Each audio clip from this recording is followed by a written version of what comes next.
Hi, everybody. It's Lynn Leatherwood, and here I am with you here on our final Zoom call for our 20 minutes a day writing class. And I'm glad you're all here. I apologize that some of you, sounds like you got an outdated link and that is what happened. And I'm sorry about that if you were late to the coming of the class. So please forgive me. Anyway, so if Laura, Rosemary, can you guys turn your videos on so we can see you? We have 10 people here now, and this is really funny because I'm actually talking to you in my webinar voice. I just realized, because I start every webinar with, hello, everybody. I'm Lynn Leatherwood. I'm the president of Story Circle Network, and I'm so happy you're here today to join us for our webinar. So forgive me for that. I'm like off on some never land here.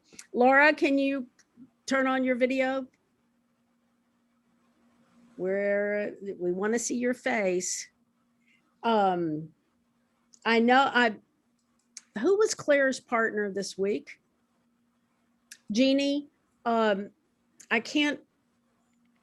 was surprised I'm surprised Claire's not here, but I don't see a note from her that says that she wasn't coming. Do you remember her saying anything about not coming? I didn't see anything from her. Okay. All right. And I know that Joan C has written me a note and said she couldn't come today. And also Jana, who is in Cancun and is on the final day of her vacation. So she's not with us today. Laura,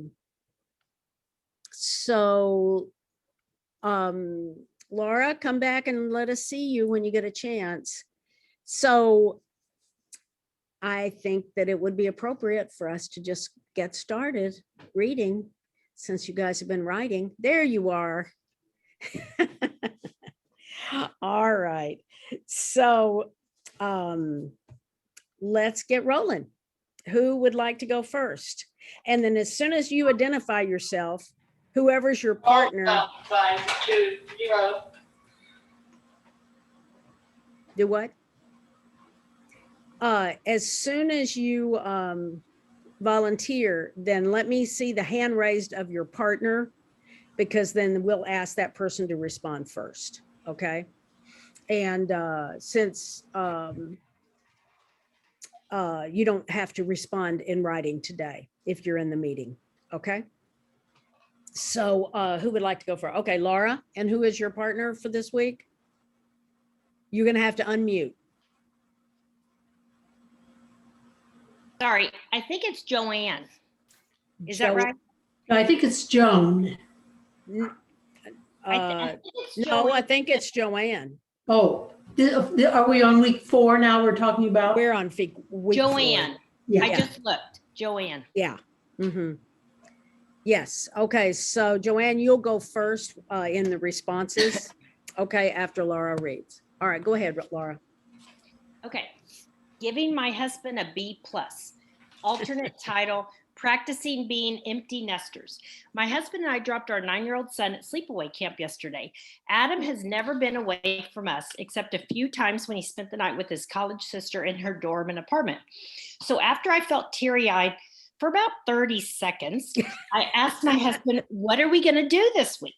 Because except for the 2 teenagers at home, the college internship daughter, who we never know when she will come home, the 2 dogs, my parents I go to visit, and my cousin and her husband visiting for the 4th of July weekend, the house will seem so quiet and empty. I said, James, it's kind of like we are practicing being empty nesters. At first, we didn't have any ideas. We were absolutely blank. I said, oh no, James, maybe we don't have anything in common. What are we going to do when all the kids grow up and leave home? He laughed at me and he said, yes, Laura, we do. We both like to travel, but we can't do that right now because the teenagers are at home and we can't leave, or they may have a big party and invite the whole high school. So that won't work. But he said, one day, Laura, we can travel. So what fun things can we do in Austin? Well, we decided we could try some trendy downtown restaurants. We could take lots of walks and hikes. But when we're going to do that, I don't know, because the temperatures get into the hundreds in Texas right now.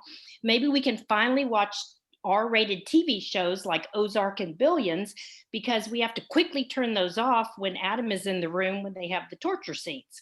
Oh, and we will finally get some alone time. Well, not really truly alone with our teens and the dogs, but the dogs can stay outside and the teens don't usually burst into our rooms saying that they are lonely or hungry or scared of monsters under the bed. I told my husband, I said, James, and aren't you glad I think you're cute? I told him I just read that only 12% of married men feel like somebody desires them. I said, James, I like you. So you're like in the top 12% of married men. It's kind of like you got an 88 in class, like a B plus. James said, great.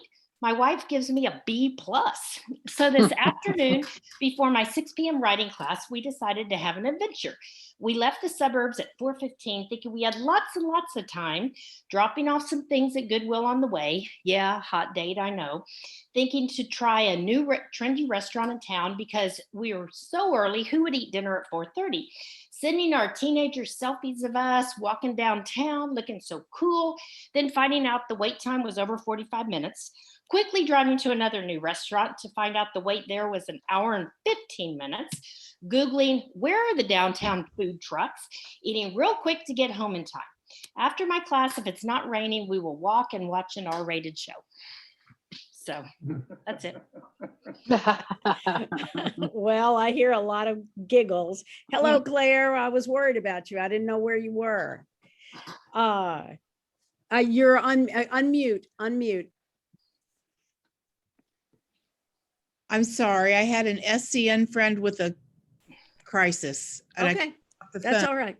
I couldn't just not talk to her, so. That's all right. I'm just glad you're here because I knew that you'd be here if you could be. So, okay. All right. So first we're going to go to Joanne, who is Laura's partner this week, and she's going to start the response. And then let's agree that let's just have like, I'll respond because I have to respond too. And one other person so we can get through everybody, okay, and not be out over time, okay? So Joanne, you go ahead and respond to Laura's. Okay, well, the fun thing about Laura's writing, it's always done with humor. There are always funny details, and I just quickly jotted down the details of, missing somebody for maybe 2 minutes, and you never know when she'll come home again, and what are we going to do now that we're alone, and funny details about what that might look like and how you're becoming empty nesters and adapting to that, and discovering that, gee, I really do like you, and you're like, that makes you in the top 12% of married men. Lots of humor there, which makes it very fun and very entertaining, Laura. Well, thank you. Yeah, Laura, I enjoyed it too. Of course, I agree with Joanne that you always have a lot of humor, which I must say that just brings a big smile to my face on a regular basis. So thank you for that.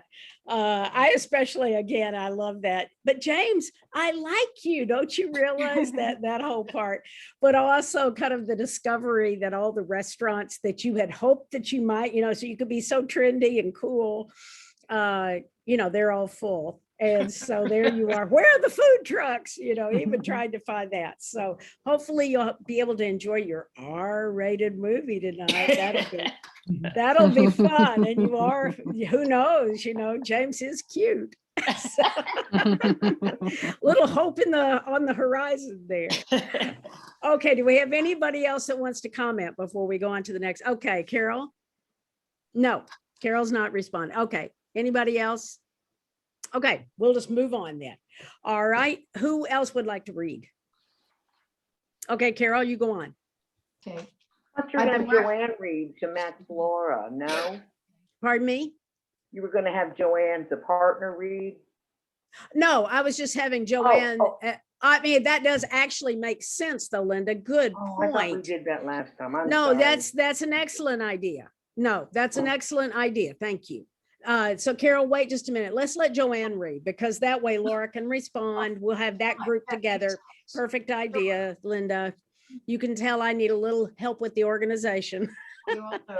Okay, here you go. So Joanne, you go next and then Carol can go after that. Okay. Okay, now I missed the instruction about what we were to write about, and I may have misunderstood because I thought from the email messages that we were going to write about what we've learned. And so what we learned from our reading partners. And today I kind of looked over some of my notes from my reading partners, and I just jotted things down. And then tonight I wrote I wrote from those notes. So Well, that's wonderful. I'm sure your reading partners are going to be delighted to hear that. So go right ahead. okay, here goes. I didn't know what to expect from this program except possibly some self-discipline, but I have certainly benefited from having reading partners in ways I could not have imagined. Each had a different style, perspective, and voice. Jeannie had a reflective and confessional style. From Jeannie, I learned to tap into whatever is going on at the time, to tap into your own emotional state. I recall, for example, her saying things like, I don't feel like myself today, or maybe I feel too much like myself. I recall she explored her procrastination. She used tools like internal dialogue for inner exploration. Jeannie also taught me about time management and balance. No matter how much she had going on, and she had a lot, she always made time for relationships as well as writing. Claire reinforced that stress on balance and relationships. Also quite busy, she never failed to make time for her writing. Claire's style was perfect for blogging, I thought. She demonstrated in her writing how you could turn knowledge and experience into instruction. She's a perfect blogger. I learned, for example, how to set a table, how to entertain with style, and how to encourage conversation at a dinner party, very creatively and entertainingly. Is that a word?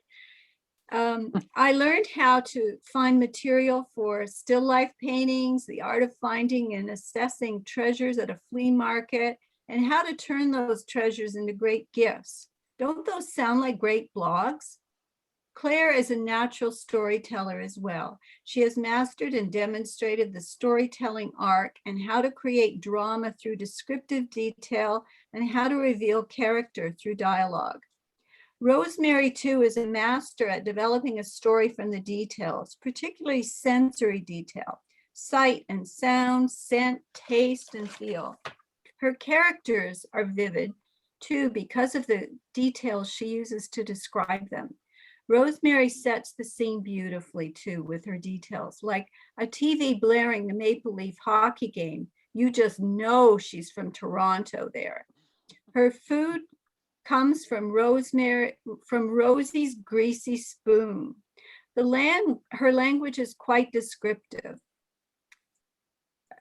Action takes place not just in a room, but in an explosive rooms or in a spooky room. I learned too from the feedback to my own writing. I learned from others what works and what doesn't. Most of all, what I've learned is that even if you don't know what to write about, if you just show up at the page each and every day, something will come. And that if you keep exercising those muscles, it does get easier.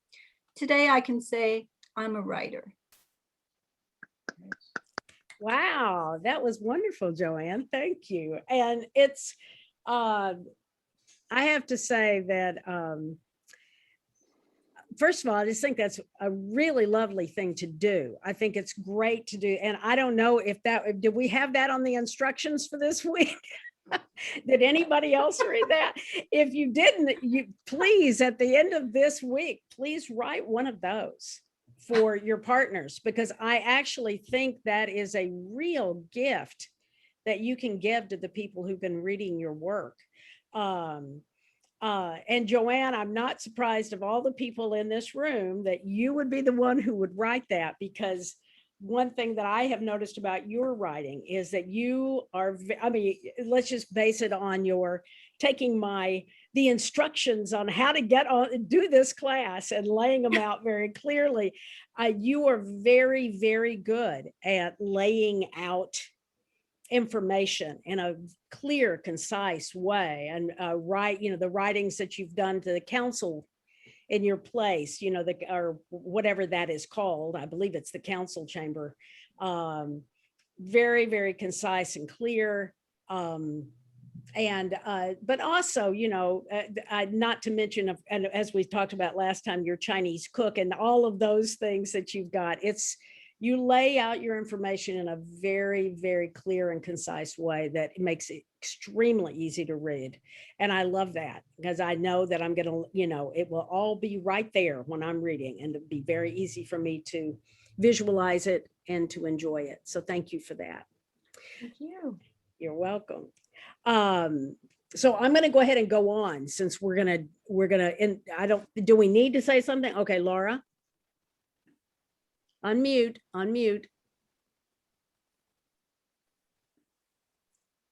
Joanne, yes, I love that. And that is an excellent prompt about, you know, what you learned from your writing partners. And I just jotted down some things that you said they had different styles, but you got emotional state, the knowledge of blogging. You said somebody was a natural storyteller with the drama and the sensory details and the descriptive language. Somebody else just had an excellent settings. So you liked how they did the settings, and that you learn from them with the feedback. And I loved your last line, of course, I'm a writer. So Yes, exactly. Which Laura wrote herself.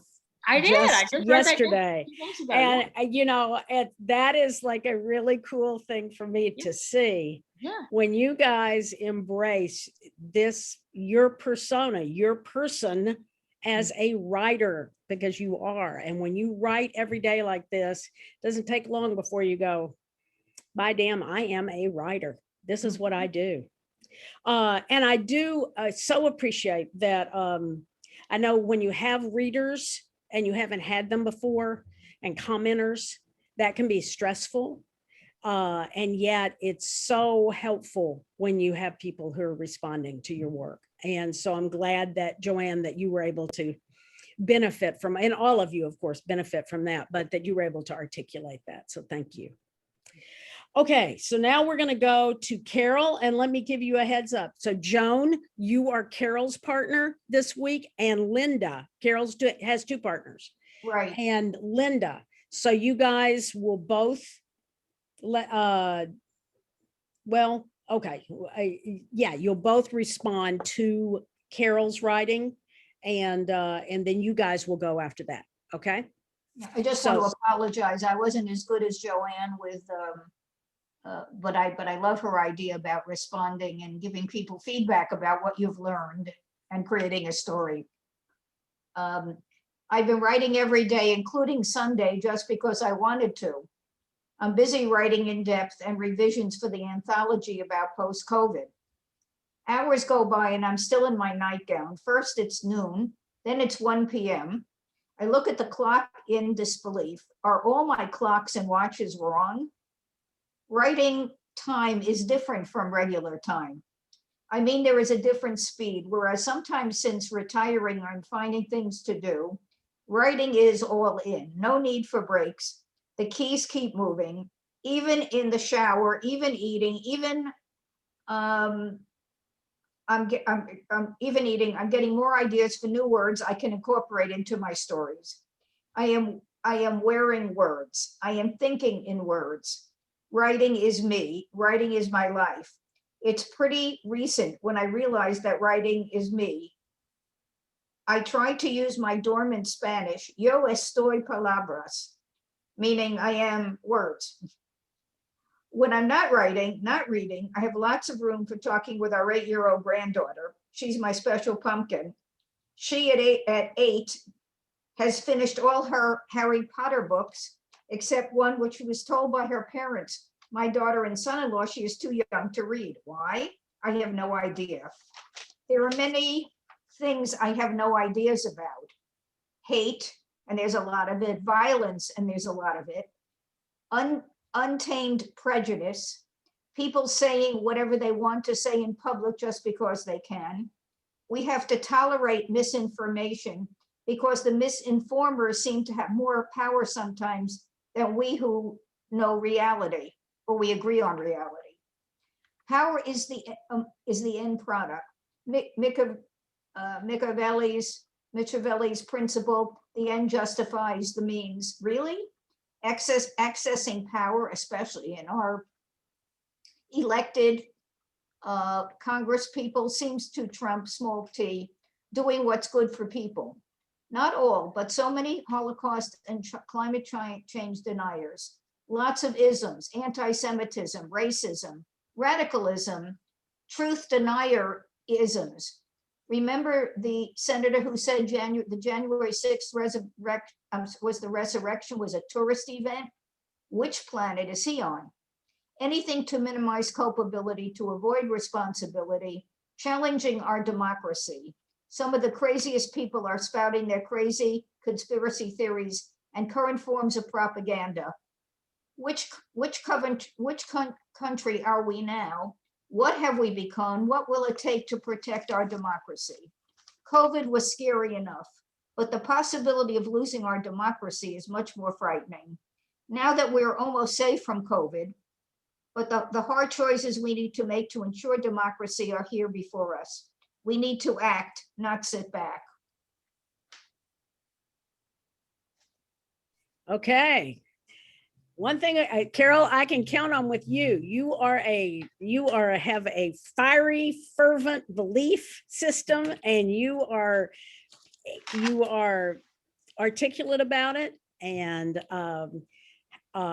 feel, and I can Can't feel hear that. you, Len. Is Oh, it you just can't. me? Oh, you can't hear me? I hear her. Okay. You have a fiery belief system, and and there's an ardent quality to your writing when you talk about these things. And I was delighted to hear that you got to be with your buddies, that you had done all of the campaign work. You Yep. got to see them this past week, and I'm sure that was a lively conversation that you guys Sure had. was. So I enjoyed that very much. Thank you. So we have Joan G. Do you want to comment next on Yes, Carol? I can. I can Okay. do that. Okay. Okay. Well, I liked the idea that you thought of both your writing time and your non-writing time, and kind of described the difference in your personality, really, in both of those times, and giving them perhaps not quite equal time, but at least seeing the value of both of those kinds of time in your life. I also agree with you, Len, in that really that whole list of questions is kind of a litany of questions that are quite political in nature, probably, but at least substantial in nature. That No, but all of a sudden all I of can't us. hear anything. What? 7:30. Where do you put me? Sorry about that. I'm muting Linda for Oh, a second. Okay. Go ahead. Sorry, Joan. Well, Go just- on. That's okay. Just that they are substantial questions. And actually, I think that she could easily write something on each one of those questions. So she has a substantial amount of writing that she could do just based on all of those different questions, all of those different ideas that she poses. Okay. Thank right. you, Joan. Thank you. Mhm. Linda, go ahead and unmute. Linda. Go ahead and unmute. And were you able to hear Carol's? Because I heard her talk, but when you started talking, I think my speaker conked out. So I uh-oh. went to my computer speaker, so I missed you, whatever you said and whoever spoke after you, but I finally switched to my computer. Okay. Okay. Do you want to go ahead and comment on Carol then, since you did hear Yeah. hers? Okay, go ahead. Carol, it almost was like you had two writing pieces in one. You know, you started out talking about the words, and I really liked that because I feel sometimes that same way. I put a thing on Facebook not too long ago about all of these words that, you know, how many of these do you use, like gobsmacking, you know, these really unusual words that people, you know, that we, I guess as boomers, we use them, but you don't really hear that much. And so I share that with you. I really like words, and often when I'm just showering, I think of the perfect way to open a piece of writing, you know, the phraseology and, you know, and if I don't get it down, I'll forget, but, you know, I have that same thing.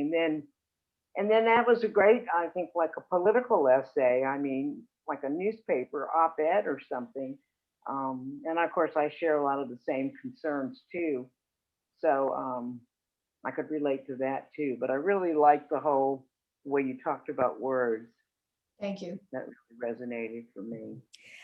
Thank you, haven't used- Linda. I haven't used Spanish and I wouldn't want to tell you how many years, how all of a sudden that popped out of my psyche. I have absolutely no idea. Well, I'd that like one- to say something. Yeah, I think you should Anne. blog, Carol. Carol, I think you should blog. Yeah, You're very emotional. You've got things to say, and that some of that work that Len told us to read, the stuff today. You know, yes, they say blog. I'm not going to blog but you should blog. thank you. You mean make a blog or send stuff to a blog? Make a blog. Make a blog. Okay, maybe Speak I'll your get mind. that. Say your words. They are really good. That's Thank all. you. I'm trying to speak fast because I've got my tolling in the background here. Yes, Anne, absolutely 100%. And that's one of the things I have down here today for all of you, because everybody sitting right here, and that concludes you, Anne, need to be blogging. You need a place to put your words so that you can actually get, and you can get some readers, and the problem you're going to find is that when you have this group and you know that you've got 2 readers, by damn, you'll sit down every day and write, because guess what? Lynn and your partner are going to respond. But the day that we end is the day that you go, oh, well, nobody's going to read my stuff anymore. I don't really need to write it, do I? That is why it's really, really helpful to figure out a blog. And you don't have to write. I mean, I think you should write every day. You don't have to blog every day, because it can be pretty tough on you if you blog every day. But you could blog once a week, twice a week, 3 times a week if you're, really busy with it, or every day if you really want to. And but it will give you a readership. And if you know that and I know this from my own life because I've blogged for 9 years with every day. If you think one person is reading your blog, you will write.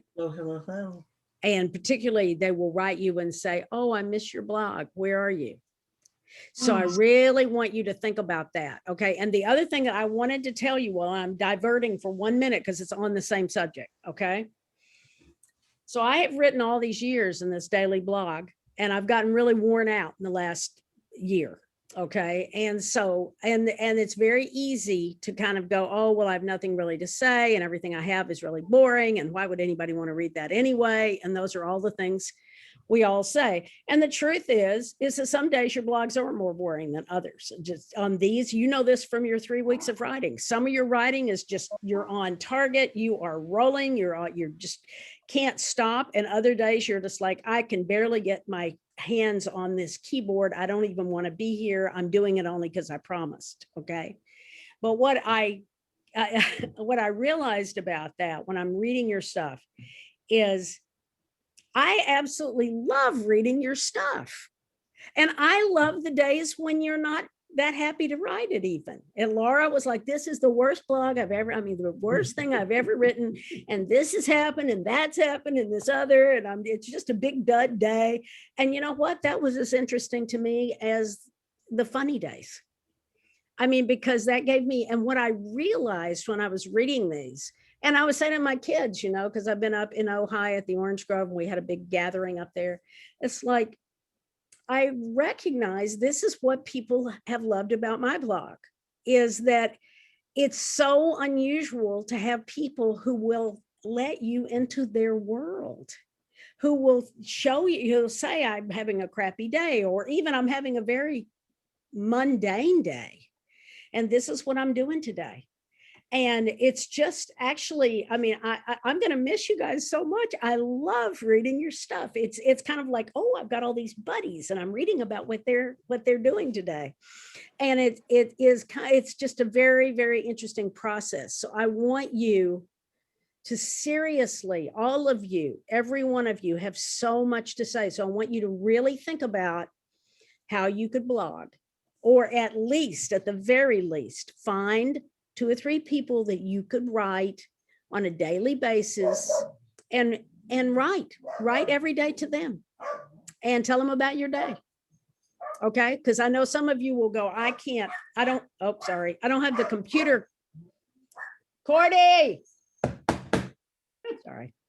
I don't have the computer capacity. I mean, I don't have the knowledge to create a blog. Okay. If you don't have that, that's okay.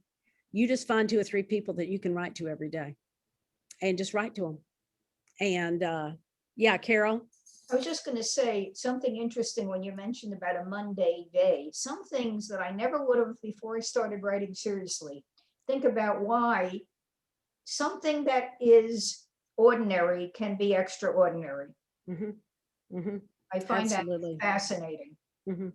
And I think maybe it's because when we read, now we read as writers, certain things jump out that I might have passed over as being, who cares about it? Or I didn't even notice that I read it. But suddenly there's this heightening of awareness that I think is important. Mm-hmm. Mm-hmm. Yeah. Yeah. And just don't worry about if you think it's profound. Just put it on the page, because I will tell you from my own experience, the things that I think are the most profound things I've ever written are not the ones that people respond to. I mean, I'll get polite responses. The things that are really about, well, I'm sitting in my living room and I'm looking up and I can hear the bell. I can hear my grandfather's clock chiming and my dog is at my feet. Those are the ones everybody loves. Okay. Yeah. They love a window into your world. That's what they want to know. Okay. So just keep, and you're going to see that people are writing on the chat. Just read those comments. Okay. Because those are helpful. All right. I want to go on and get Joan G. Go ahead and write. And remember, Carol, you're responding to Joan G. Okay. All right. Go ahead. All right. Thank you to Joan C., to Anne, and to Laura for your stories and input to me as well. I especially appreciate your accommodating me on email. Your stories and prompts have triggered ideas for me. Knowing you are there has helped me realize the importance of accountability in my writing. Many years ago, my best friend Carol and I joined Story Circle Network and began a writing practice together. We met every Friday at Starbucks to read our work to one another and provide feedback for each other. During that time, we read multiple books on the writing life. We each joined an e-circle and wrote memoir stories. I have written about 75 stories with Story Circle Network prompts. It was a rewarding experience. Then I lost Carol to cancer and lost my way in writing too. And she's been gone a while, but it's still really raw. I have learned that I need this accountability to write. I have found a poetry writing group in Green Valley. I really like and respect the ladies in our group, but I think memoir or prose is my preferred mode of writing. Poetry is not the first genre I think in. I also took a class, 2 in fact, from the Center for Creative Writing. We read a lot of Elizabeth Ayres essays in the classes. They were so inspirational and challenging as well. She tackled the big issues in life. Sometimes she wrote above my level of understanding, but that was part of my learning process. Those type classes appeal to me. I joined this class to see if a writing life is still for me. I have a partial answer, I think. I have rediscovered writing in a group is rewarding. I don't write otherwise. I need the community. I also found that continuing classes probably means I need to enhance my computer skills. I don't know yet if I'm willing to do that. I know there is more to write about. Some of the same stories actually are new to me today because I am a new me. I still haven't answered my questions. I do think I can write. The question is, do I want to? Well, I would say, Joan, that just hearing you, the answer is yes, you do want to. Yes, yes. And I can hear that. And I'm so sorry for the loss of your friend. That is hard. And it doesn't matter how long ago it was. It's such a loss, and particularly a writing friend, someone who has helped you've shared this really special part of your life with.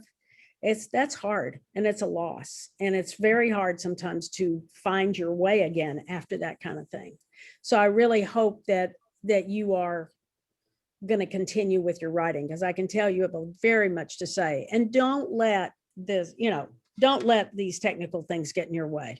Just write, you can write an email. Don't worry about it. It is fine. I would say almost every class, including all of mine, but you're not going to have a problem if you just say, I just need to submit my work by email. Nobody's going to care. They are not going to care. Okay. Mm-hmm. And are you in a circle, right? Are you in a writing circle? I am in a circle now, yes. The circle 6, aren't you in that? I'm in circle 3. Circle 3. Oh, okay. All right. Is that the poetry one or not? No, the poetry one is just a group of friends right here in Green Valley. Oh, okay. All right. Well, good. We'll make use of your writing circle as well, because that is a really wonderful support. Okay. All right, Carol, are you going to respond to to Joan now? Yes. Okay. I like the idea about mentioning accountability, because many of us have said, gee, I wish I had some kind of way of ensuring that I'm going to write. I was engaged with the practice with your friend who sadly she lost to cancer. I wasn't sure if I heard you, but did you say you have 75 writings that you've been able to do? Yes, I have. So are you the same person that wants to know if you want to write after you've done all that writing? Yes, I still am that same person. I wonder if I'm done. So should we assume then, after your supportive words from Lynn, that you're going to continue to write? Or you're not sure? I honestly don't know yet. Okay. So you can be ambivalent about it, right? You can be on the fence about it. And maybe you can write about being on the fence. Well, I kind of think I did, at least to some extent. I mean, it's like you have one leg in the one place, I've written 75 things. Maybe you just feel like you need a little reprieve. And that's okay. I appreciate what you had to say. And I know about computer and techie skills. And you know what? I think Len is right.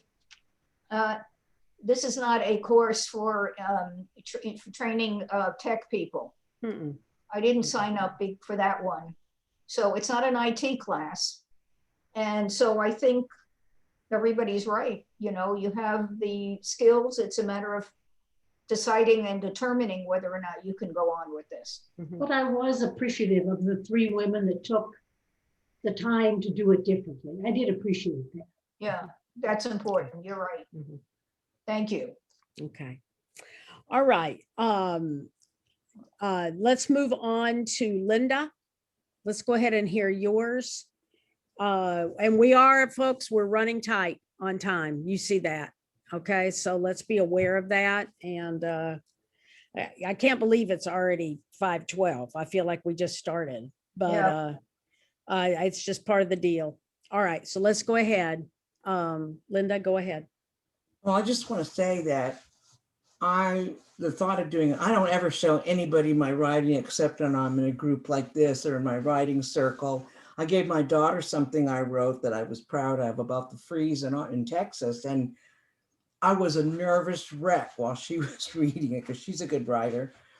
And she said, Mom, you always say you're not a very good writer, and this is really good. And I think, again, that self-critical voice plays, and it's playing with this too. This is my intro. I've been writing about my breast cancer saga. I think I read some last time back in the 90s. And I thought I would move to a different topic today, but it has been so satisfying to finally get so much of that story down that I want to continue working on it. And then I wrote, it may even turn into something publishable, who knows, which even the thought of that's a little intimidating, but it is kind of a dramatic story. So this is kind of a word dump though. And I feel like I'm telling more than I'm showing, but anyway, while I was on maternity leave from my job, where I coordinated traffic safety programs for the Texas Department of Public Safety, and while my husband was undergoing surgery and treatment for his cancer recurrence, I was offered a new job and was excited to take it as Public Information Officer for a Texas State Senate Committee on Children and Youth. A former colleague I knew had recommended me. It is amusing to complicate this now that on top of everything else, I was starting a new position. But I was very excited about it, working under a Democratic governor at the time, Ann Richards, and for a good state senator, with an interesting mix of fellow employees doing policy and legal work.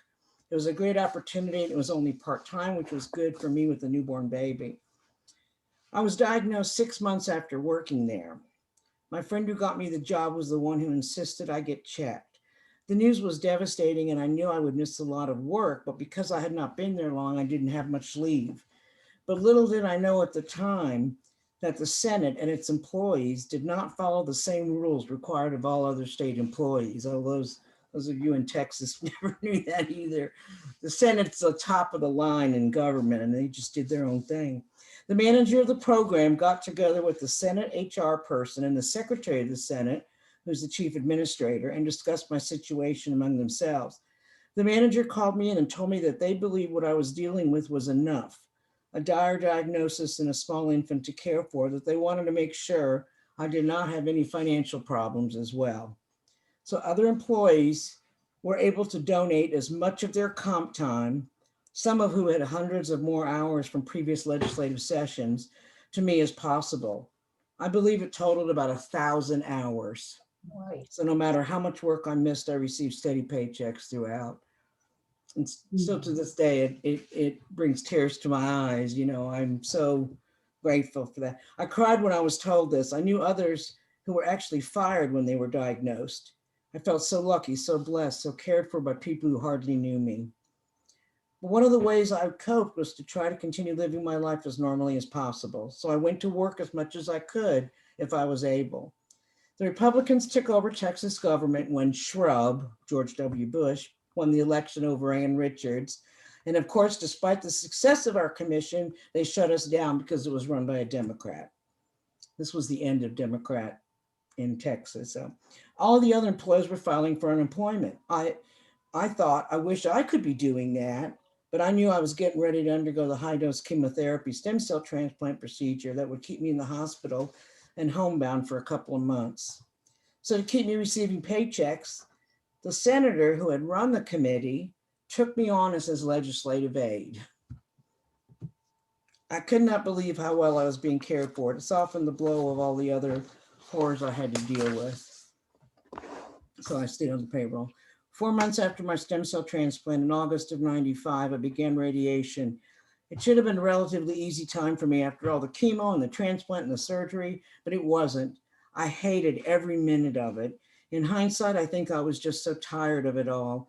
I had to wait in the waiting room for a long time, sometimes before I went in for my treatment. And the worst of all, it took place every day, 5 days a week for a month. So you can never escape it. Unlike chemo, which you do for 1 day, you feel sick for the next 3 to 5 days, and then it's over until the next treatment 3 weeks later.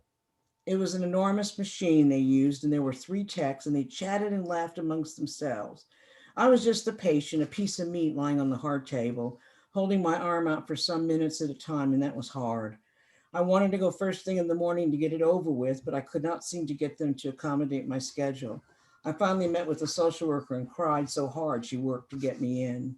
So I would go to radiation and then make my way to work. Again, they were wonderful. They gave me a parking space right next to the elevator in the underground parking garage. And that's where any spots were at a premium, and not many were reserved. I spent a lot of time mostly responding to constituents' concerns, making arrangements with other agencies, helping citizens in the senator's district. But I was tired, bone weary. I would drag myself there if I had any strength at all, because damn it, this cancer was not going to stop me from living a normal life. But this was now a year since diagnosis with continual aggressive treatment, and it was taking its toll. My skin had burned from the radiation and had not been as refined or sophisticated as it is now, but eventually healed. And so 3 months later in December, it was time for my reconstructive surgery. I know I need to work on this and flesh that part out before I move here, but this is what I wrote. The surgery was going to be long and difficult with a lengthy recovery time. At the time, implants had come under fire for being dangerous, if y'all remember that, with lawsuits filed by women who had had them to increase their size, not because they had to reconstruct them after cancer. The preferred treatment then was what was called a tram flap procedure, where they use abdominal skin and tissue, but leave it attached to the abdominal muscle and tunnel it under your stomach and chest and bring it out to reopen surgical wound and form a breast from your own tissue. At the time, they had not yet developed the microsurgical procedures to reattach the blood vessels, so they left the tissue attached to the muscle. And that's where I came to an end. All right. Whoa. I feel like it's so morose that I didn't see the assignment until this class started, and I thought, but this is really for me because I've never really sat down, and even as I'm reading it, I keep thinking of other details I want to put in, and I'm really. No, Linda, and I really, never thought of really, that. I really want you, I really encourage you to write all about this, because I do think, as we were talking about last time, the fact that you're sitting here and you are such a survivor of one of the most difficult kind of cancers you could have ever faced, you have a lot to share. And I'm encouraging that all along the way, because I find it personally fascinating. It feels it's hard right now because I know our time is pressed. But I do want you to really hear me when I say, I think this is fascinating stuff. And you know what? When you're writing this, don't worry about if you ever publish it. You could write it on a blog and publish it there. But you're writing it for you and you're getting it out there, and your daughter can read it. She doesn't know about this stuff. And then there'll be other people that you'll find that can benefit from it. So don't worry about the end product. Just do it. Okay. Yeah, okay. I never, until this moment or until some of the feedback I got last week, I never even posited that would ever happen, but who knows? Good. Whatever I hope. happens. I'm But glad I am getting a lot out of, and nobody's ever heard everything. There's so many pieces to it. No, I think it'll be good for you. It'll be good, a healing process for you as well, to see how awesome you are that you made it through all that. And that's the truth, really. Carol, can you give very brief reaction, because I'm really worried about our time. Yeah, very, very briefly, I was impressed with your description of how the culture at where you worked was for you. We don't always hear that. People jumped in to help you. And being tired of it all, I can only imagine how often you thought that. And also that you said, cancer is not going to stop my life. I don't know how many people would be able to do that. And as difficult as it was, I was impressed with the details of what reconstructive surgery actually involved. Mhm. That's my comment. Okay. And not to even mention the kindness that you received. I mean, that alone is just so heartwarming and amazing. And so that was really, really touching. Okay. All right. Now, Charlotte, let's do you, and who is your partner this week? Anne? Okay. Anne was last week, and so Anne was week 3, and Judy Mitten is week 4. Who is week 4? Judy. Okay, Judy. Okay, and then Anne, after that, you can go. And you had 2 partners. Who were your partners, Anne? I had Judy and Charlotte Phillips.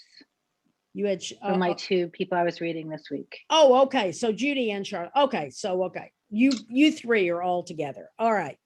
Okay, so Charlotte, you go first, Anne, you go second, and Judy, you go third. How does that sound? Okay. All right, let's roll. Okay.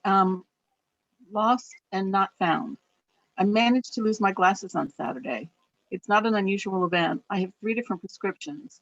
One for my computer work, which is single vision, one for night driving, another single vision pair, and one for everything else. Multiple focal point, anti-glare, lightweight, expensive lenses. They were quite a splurge a few years ago. Guess which pair I lost? Normally, when I lose a pair, I just retrace my steps or check the top of my head, and the lost glasses become found. On Saturday, I had no steps to retrace. Really. I'd basically spent the day on our reclining love seat. Mark was beside me watching a backlog of Astros games.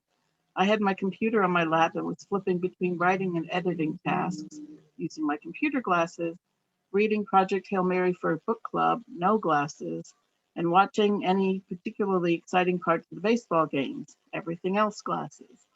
Between storms, yes, it's still raining here, I wanted to take a walk outside to breathe outside air and check on our veggie garden. As soon as I stepped outside, I figured out I couldn't see. No glasses on my face, none on top of my head, none hanging off the front of my shirt. I returned to the love seat. No glasses, not on the end table, not on the computer lap desk, not down the sides of the sofa. Mark double checked, no glasses. Since then, we have turned the house upside down, walked the backyard together, and rechecked around the love seat. We even turned that thing upside down. We found a few things, some coins, a bottle of eye drops that went missing a few months ago, but no glasses. In desperation, Mark checked the car. I hadn't been in the car, but he checked it anyway. No glasses. We emptied my purse, my briefcase, a craft purse that was sitting next to the sofa. No glasses. I'm going to have to take some time off from work tomorrow to go to the eye doctor and get a replacement pair made. How do I explain that I lost my glasses while sitting on the sofa? I still have 12 hours to find them. I have not yet checked the freezer. I think I'll go do that. Uh-oh. Well, good luck. Well, I would say I love that you build that. I love the detail that you bring everything in, that you go through the whole process. And I think this is a perfect example of something that is, not flashy. It's not a flashy topic. However, it is, you see, we were all listening very intently. Yes. And because we can all relate to that, that is a universal theme, right? Of, we've all done that, and we don't know where things, I've lost several things just the last few days. So anyway, good job. I love you are doing a really good job of adding in the salient details and with a touch of humor all the way through. So that's my feedback. So Anne, why don't you go ahead and give your feedback first, and then Judy, you give yours, okay? Okay, well, in every story, at some point that I've read, you've included your husband. And you do everything with him together. You have humor in every story that you tell. I learn a little bit each time, and I've enjoyed every second of this week, being able to tap into your world. And thank you very much. Judy? Yeah, I like this ordinariness that is so universal. I don't know, one week I wrote about how things get lost in our house all the time, but so it happens. I love that, and I love where you've looked, and you know what, things are always turn up at the place you thought they should.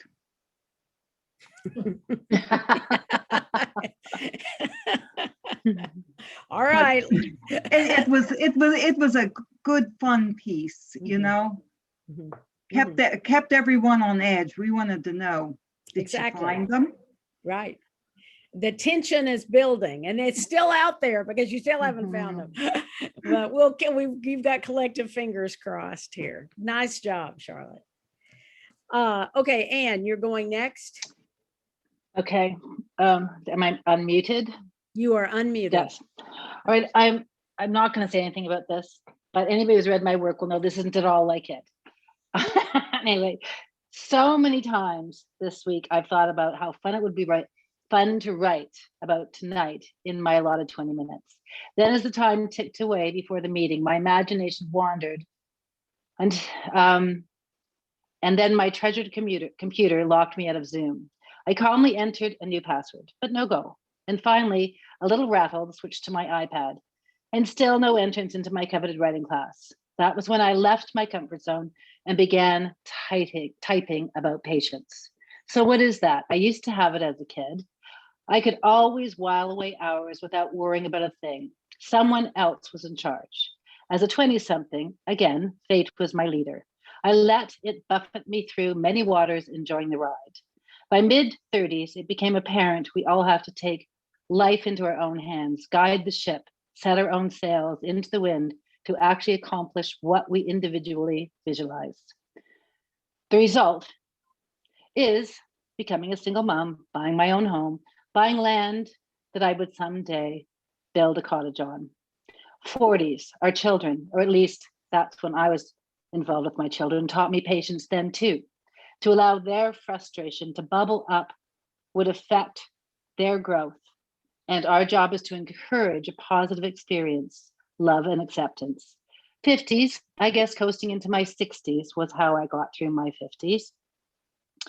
No one wants to fight the aging process. Maybe we should ignore it, but why fight with yourself? Here I am, mid-60s and COVID. Lineups for everything, wearing a mask in which you cannot breathe or hear or see by simply covering our mouth. Finally, I have a reason to lose my patience, but it concluded thus that it is not just about me. It is a universal problem. All of us are dealing with the same adversity, same fear, same lineups. So thank goodness for yoga. Thank goodness for writing, which helps me escape into a world that takes me on adventures where each word and story becomes a peaceful, patient journey.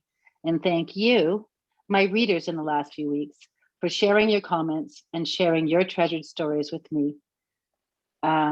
Your treasured and very special work with me. Ah, very nice, Anne. Very nice. And actually, I loved that. That's very different than the other writing that you've been doing lately, but I really enjoyed it. And it's your meditations on patience. It could be the name of that.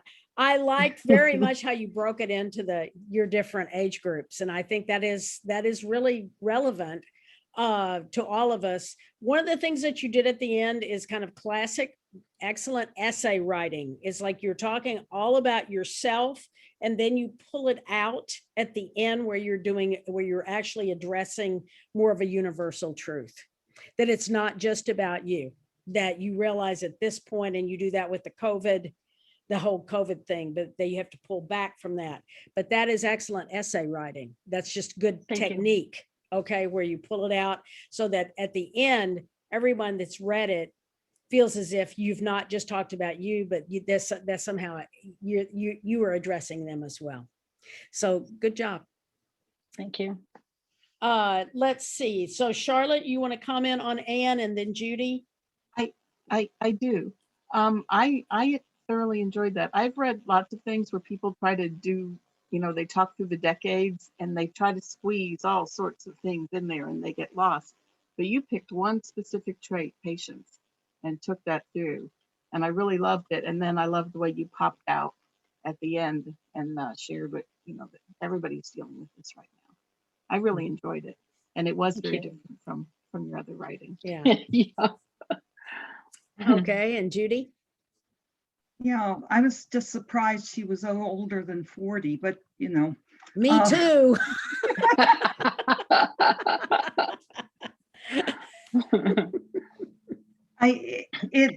As Charlotte said, the idea of taking one theme and tracing it through in this case, decades or years, whatever, that's a wonderful technique. To me, that just really, because it's like, well, patience, what do I say? Or something, but that like really broke down your relationship to patience thank you. time. So that was very, very effective. Okay. Thank you.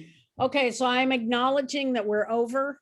And I realize that some of you may be in need of going. I hope you can hang out for the next, hopefully we can be done in about 10 minutes. But if you can't, I will recognize that you maybe just can't. Is there anybody that needs to leave? I think Oh, it's read, Rosemary. Rose, read. Yeah, Rosemary, you got to read first. Can you read really fast and then we'll go back to Judy? I've got a question. Oh, okay. About, I wrote for today. Was this supposed to be today's writing? Like earlier, I Yeah. wrote today. Mm-hmm. This was supposed to be today's writing. Mm-hmm. So I'll write, so I use today's tomorrow. Yeah, you can do that. Okay. Mm-hmm. Okay. Well, this is not like mine either. Anyway, what I was going through is I'll explain. Hardware store trauma. When I was the managing editor of a professional women's magazine, I wrote a monthly column, and someone once asked how I decided what my topic would be, to which I responded, deadline. I was reminded of that a half hour ago when I rushed into the house to get ready for my Write for 20 minutes a day Zoom class. I hadn't had a chance to read the emails that Len had sent today. When I did, I started to panic as she said we would be writing for 20 minutes during class. I didn't have a topic. I perused the current prompts and got excited when I came across table manners, as I have lots of energy around that topic. Then I realized I'd already written about that. Let's see, I said to myself, what have I done today? Well, I was at the drugstore, and what did I buy? I was also at the hardware store, and that is another source of panic for me. I hate hardware stores, and I go into them under duress. Doug, my partner, sometimes asks me to fetch a hardware store item or hardware store items when I'm out running errands, and I feel I can't really say no, as he does lots for me. Today he had asked for Gorilla Glue, 2 large plastic storage bins, and picture hangers. I went to Home Depot. Like all other department stores, it's gigantic with very high ceilings and very wide rows upon rows of stuff that is totally foreign to me. I find a parking spot, which I think is near to the entrance, and find out it is the entrance to the lumberyard area with a distinct woody smell of fresh sawed plywood. Once Doug asked me for a piece of a specific sized piece of plywood. That was a nightmare I won't go into now. I finally found the correct entrance, and as soon as I walked in, my eyes glazed over everything except the customer service counter, which I made a beeline to in order to ask for directions. I'm terrified of entering one of the cavernous rows and search aimlessly, lest I get lost and never find my way out. I did get lost in a daydream about how much I love drugstores. Why, just to errand was to London Drugs. I went directly to the makeup department with the sweet smell of Burberry Brit Eau de Toilette. I know it was a Burberry Brit Eau de Toilette because that is what my daughter wears. I did not need the customer service counter to find the Maybelline lipstick section and had little trouble finding number 445 on the mauve, purple, a gentle purple hue, which I am wearing now. Then it was the Vaseline Petroleum Jelly right next to the makeup department. The last item was Perrier water, which was in the aisle labeled water. What could be simpler? I've taken to putting the service vest on my sheepdog poodle mix to take me into the hardware store. He has the vest to go to work with my daughter, who is a therapist. Even the thought of visiting a hardware store is traumatizing, so my needs for the comfort of Rufus are great. Just hope nobody asks me why I need a therapy dog. Well, that was very funny. And I think that is a perfect example. And we never even got into the hardware. I mean, we didn't even find out what happened at the Home Depot. However, I mean, after you walked in, but I think that's a really good example of how by this, I think of it as, I've got the wrong word, but when you divert to some other topic, there's a word for that I'm blanking on, but that makes it so interesting, you see, because the whole thing about how you're comparing it, you're daydreaming about going into the drugstore, and then, you know, and you go through this whole sort of thing about that, and all the way down to the kind of makeup, the lipstick you're wearing right now. That kept everybody super interested. It was like, you know, because, oh, why couldn't it be that? That's easy. I can do that. And here I am in this big Home Depot. I have no clue. And I'm going to have to go to that damn customer service area and ask them. So it adds a lot of detail, tells us a lot about you. And it also is funny.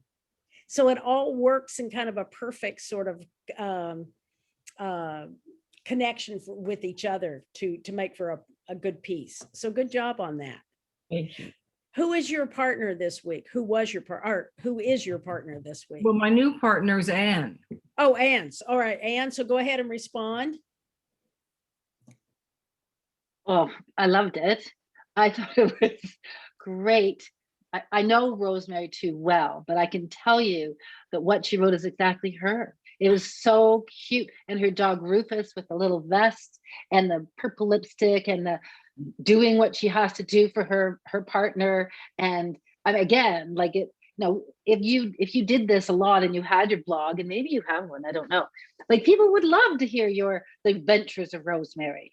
Like I really liked it. I thought, you know, for 20 minutes, just like, okay, let's go. It came out beautifully. I thought it was beautiful. Yeah. Yeah, Rosemary, yeah, your whole table, you had your whole table etiquette thing and all of that and the time before. Yeah, and all the flowers, and you got a lot going on in that life of yours. It's fun. And you deliver it and with such a comic. There's such comedy to it that it makes it fun to read. So yeah, I think you ought to think seriously. If you don't already have a blog, you need a blog. I can tell you that. It'll help sell your book too. I have a website so I can, for my book, so I can, there is a blog page so I can actually start writing in it. You can use the ones you've That'd be already really good. written. You can get the ones you've already written. That's the other thing I want to say is, again, you're going to have a whole month full of blogs here, and you can go back and spice them up. I realize, you know, they may need a little bit of editing, but beyond that, they're pretty close. And you've got tons of material now. You have 30 days worth of material before it's over. So consider that. Okay. Well, thank you. Sorry I have to leave. I was looking forward to hearing Jeannie and Claire and Judy. Judy, yeah. I think Judy we've got, Mitten. yeah, Judy Mitten. Okay. All right. Well, we're sorry you have to leave too. We've got a lot of people today, and that's the way it is. Lynn, you're recording this, right? I And am. I couldn't find where the recordings were, but I know. Well, that I have to dig Are they those up. I somewhere? can send you some. Yeah. But Last that's just, week I you're just missed. going to have to be patient with me. I'm just juggling a little too much on my plate right now. Yeah, I'll look As Jeannie might be able to understand and attest to. I'll look But at the recording when you send it out. I'll look at it. okay, that Thank you sounds great. all very, very much. This has been a lot of fun. And I look Okay. forward to reading Hutch's. thanks, Rosemary. It was great. Thank you, Rosemary. And we will be looking forward to reading you this week. Okay. thank you. Okay. Bye-bye. Yeah. Bye. Okay, Judy Mitten, you're next. Yesterday, I did something no mother should ever do. I asked my son if he planned to get married soon. It would make my life so much easier. He'd been married for a few years in his 20s, but had decided it wasn't working for him and extracted himself. I still don't know exactly why he wanted out. There had always been girls and girlfriends since he was in elementary school. Then nothing. He didn't date for a long time, years even. I had pointed out that this was the longest he'd been without female companionship, and he admitted he thought it was good for him. Eventually, he did date here and there. But in his 40s, he met a younger woman in her 30s. I found out about this on Facebook, but it's all good. She's warm and friendly, and the two seem to be good for each other. She has 2 polite children. Then my son sold his Mustang and his pickup truck and bought an SUV. Okay, now it's serious. The woman and her kids moved into my son's house right before COVID, and they considered themselves a family. But there's no sign of marriage. I know it's none of my business, and I have no moral objections to the current arrangement. But how should I refer to Susan? My son's girlfriend? She's not a girl anymore, and she's more than a friend. Is she my son's partner? That sounds like they're in business together. And I'm outright rejecting paramour and mistress. I also find it cumbersome to introduce the boy child, for instance, as this is my potential future step grandson, Jeremiah. Somebody please simplify my life. Judy, this has been so interesting to watch because you've taken this class before and you have emerged with such a dry sense of humor that, I mean, I know you've had it, but on this particular trek, it has really been revealed. And that was very, very funny. While also completely serious, I do understand. But I do relate completely. I've been in that situation, and it is hard to know how to, and it's so, it seems like it shouldn't be a big deal, but it's hard. It's hard to know how to do it. So good luck. Mine finally got married, thank God, because I really, truly didn't know what to do either. So there you go. Okay, who is your partner? Judy, Ann. Okay, Ann, you go ahead. I just want to say, I really need to go. My daughter is here and she keeps checking in. I told her 7:30. So okay. Anyway, it's been great. Thank you everybody for your feedback and your support. And I'm going to miss you, Lynn. Okay. Okay, Linda. See you this week. Okay. Bye, Linda. Bye. Bye. Okay, go ahead, Ann. Go ahead. There you are. Judy, I loved it. I thought it was great.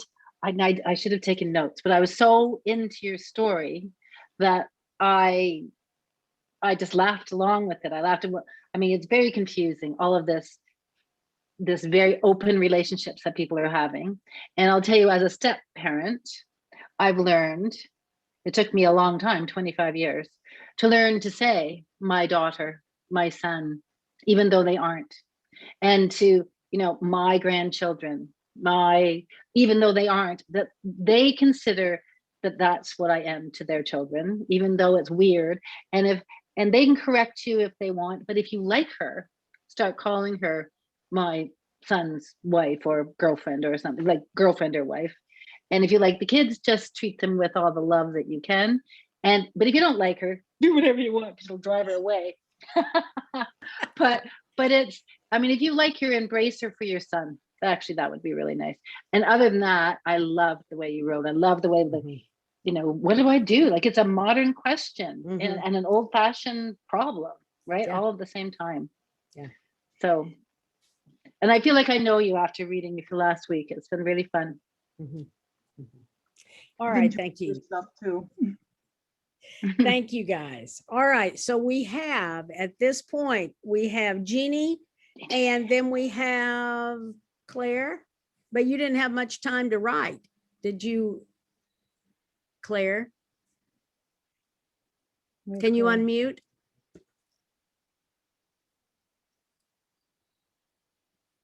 There you go. Sorry, I didn't have much time to write, so I didn't, but Okay. I'll submit. For tonight. Okay, that's fine. So let's just listen to Jeannie and then you can respond to her. Okay. Okay, go ahead, Jeannie.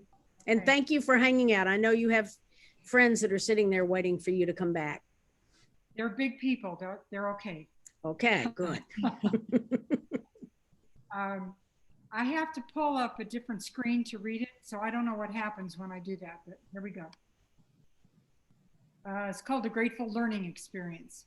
My husband and I are on vacation in Santa Fe with 2 other couples.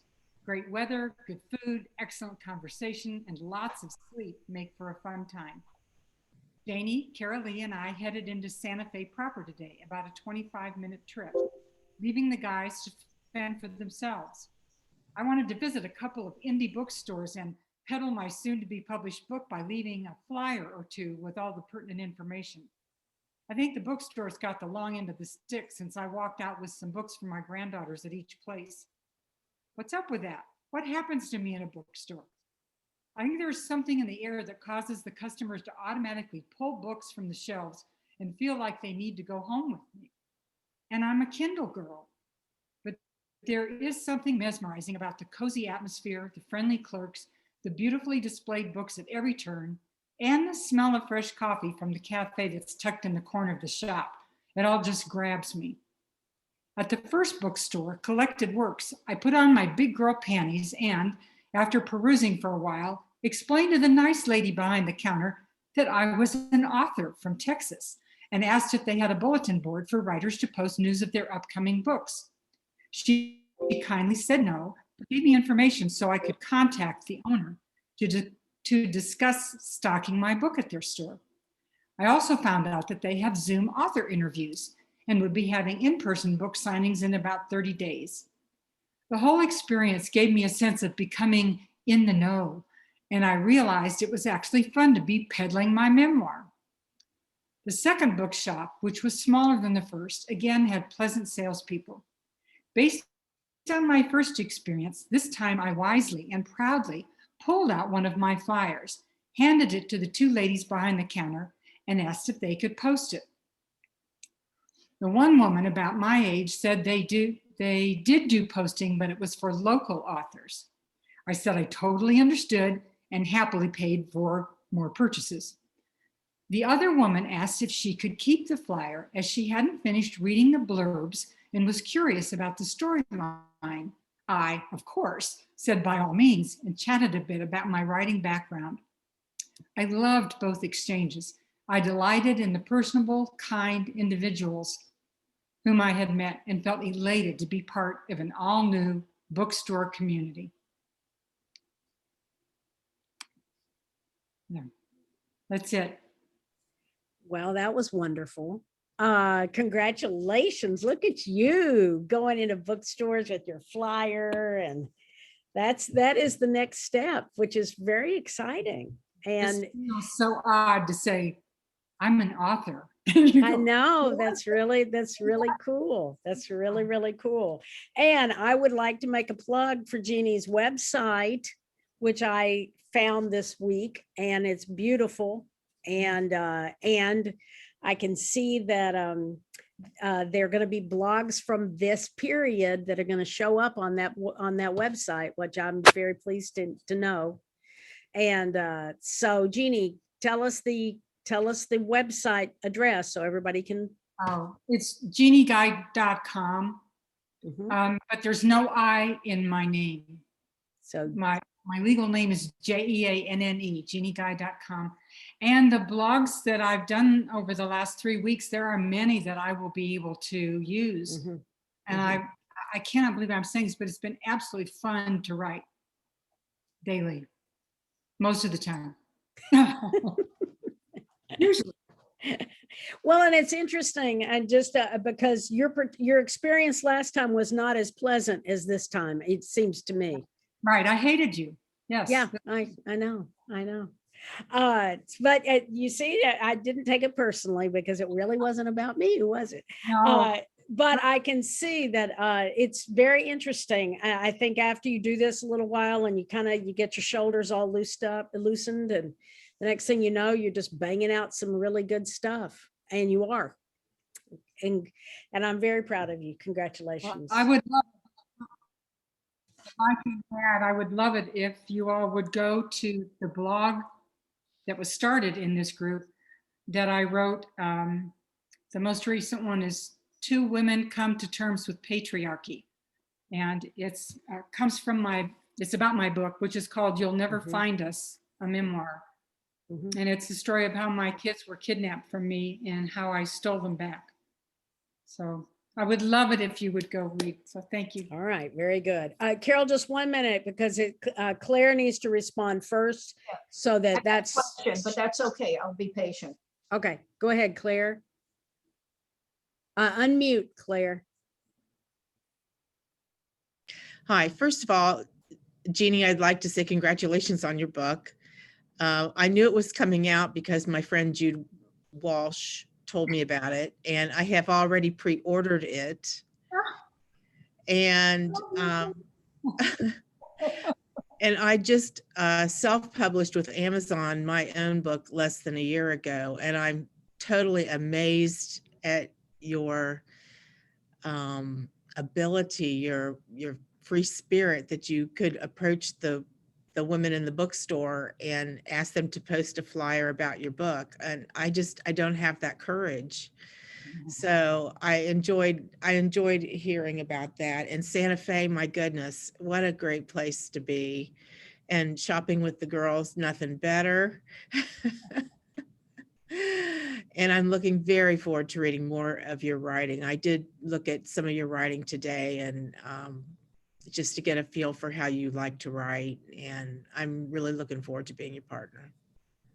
Thanks. I'm looking forward to being yours. Very good. Carol, did you have something? Yeah, I just wanted to ask, is it JEANNE guy.com? Is that your, that isn't your email? Is this your website? What is this? It is her website. It's her website? Yeah. So you can go, Okay. yeah. And also this two women, she spoke quickly and I couldn't get it. Go ahead, Jeannie.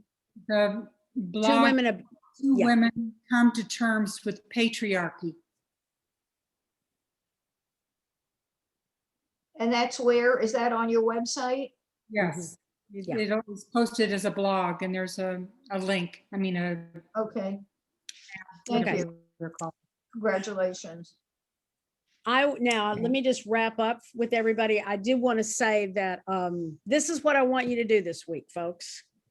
At the end of this week, and I'll write it again on there for the people who are not here.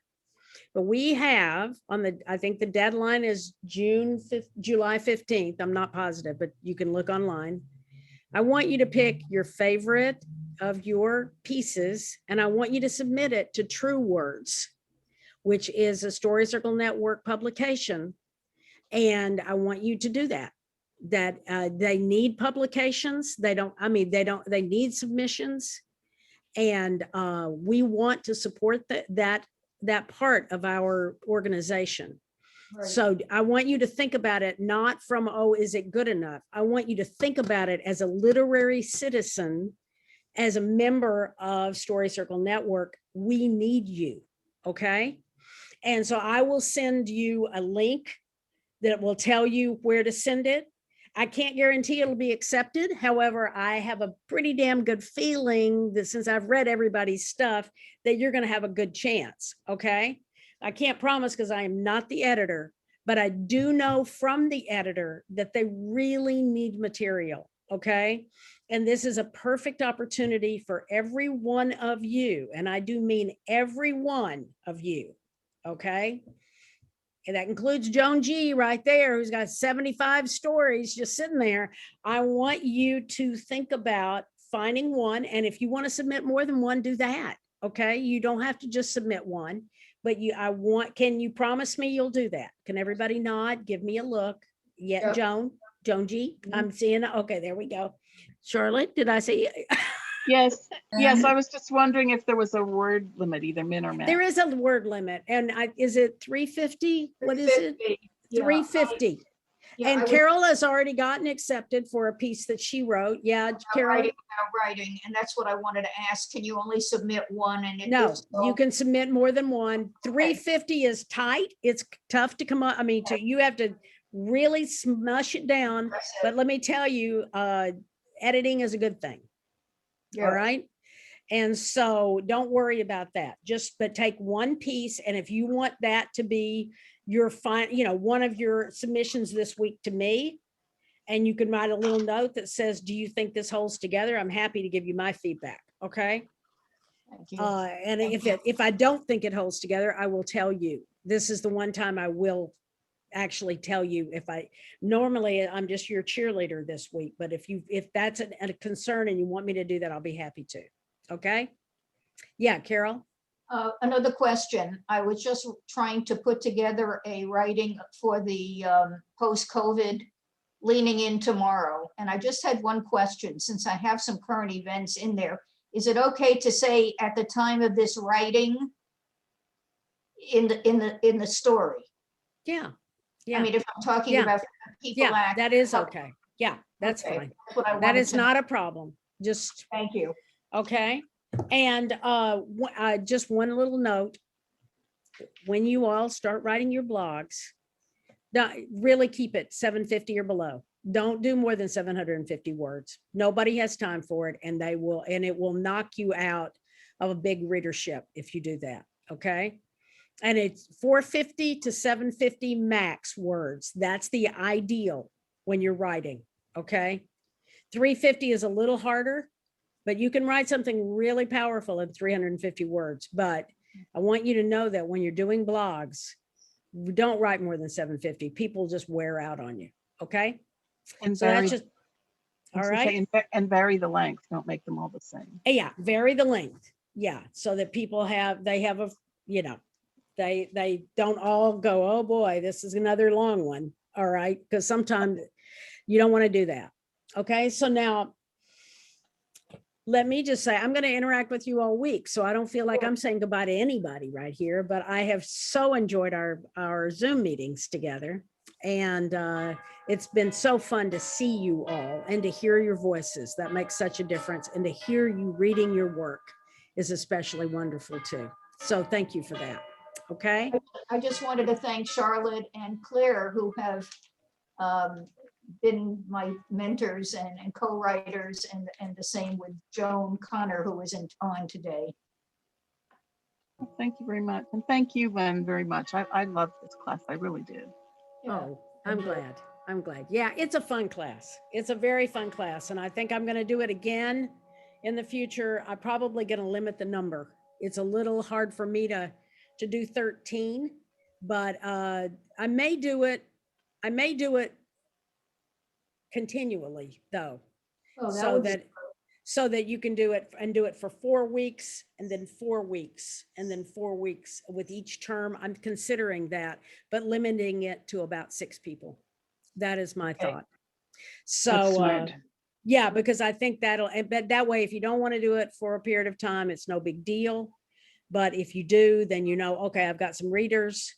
And that way you have a way to kind of, because just about the time you kind of settle in, we finish our class. And I've found a lot of people get really frustrated by that because they're not quite ready to start a blog yet, but they are enjoying the fact that they have a readership. So that's my plan. Okay. You reduce the number, Thank you. you might find more Everybody. people reading more. Like we did in Beloved, everybody read everybody's stuff. I don't know if you were aware, but we were not just reading our partners. No, well, that if you reduce the number, then you can read it. And I think a lot of people actually, anyone who has extra time is probably reading most everybody's stuff, but it's just it's too much to do every day for everybody. But if it's fewer, then everybody gets to know each other really well too, which is really fun. But this has been a great group. Everybody's been so positive and very impressive on staying on task. So I appreciate that. And even though we've had some computer issues, everybody kind of made up it, is like, okay, I couldn't get to it today, but I promise I'll get it. I'm going to write 2 tomorrow. I'm going to respond to 2 tomorrow. Everybody's been really responsible, and I have because if you don't have that, it really does mess up your class. But everybody has done it. So I've been really, and I know, Anne, you've had some massive computer issues over there, but you've been hanging tough through the whole process. And Joan, I know it was tough for you, but you jumped right in and have stayed with it. So I just really appreciate it. Thank you guys for that. Okay. Thank you. Okay. So Thank you all. I'll see you on the page. Okay. All right. Take care, everybody. Take care. Bye. Bye.